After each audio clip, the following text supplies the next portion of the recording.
So everything seems to be getting dearer, and of course it hits those with the least money the hardest.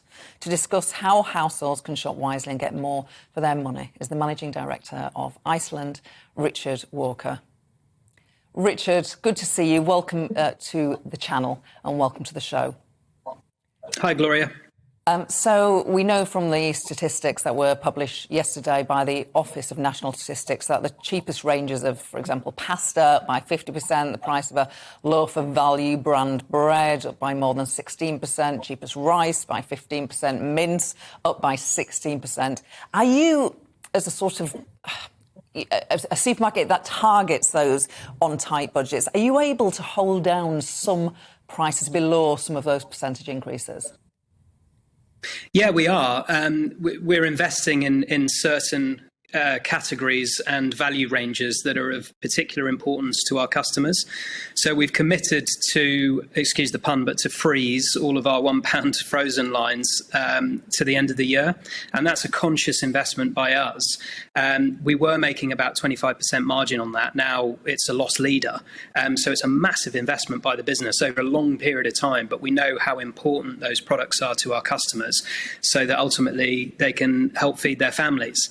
We're also doing a range of kind of more tactical and short-term measures and targeted measures. Today and every Tuesday, we're giving 10% off to anyone who's over the age of 60 who comes into our shops, because we're seeing that pensioner poverty is a real issue out there. We've also dropped the threshold of our home delivery service as well, because a lot of our customers don't want to spend the fuel to drive into town centres and would rather take advantage of that free home delivery service. So we're trying to do what we can where we can, but it is very difficult with all of those inflationary pressures that you've just talked through. And if we think about staples like pasta or bread, which is a staple, which ordinarily would help you stay within a budget, do you have any advice on alternative staples which are not going up in price? The reality is, you know, there's price pressures on everything. Some product categories more so because of rising input costs or a scarcity of inputs. By that, I'm talking about wheat, which is obviously affecting the price of bread. 30% of the world's wheat comes from Russia and the Ukraine. So obviously that supply has shortened, and that's why you're seeing the price of loaves of bread go up. But actually, indirectly, it also affects the price of mince that you mentioned and chicken. Because wheat is a constituency in animal feed, so the price of feed is going up.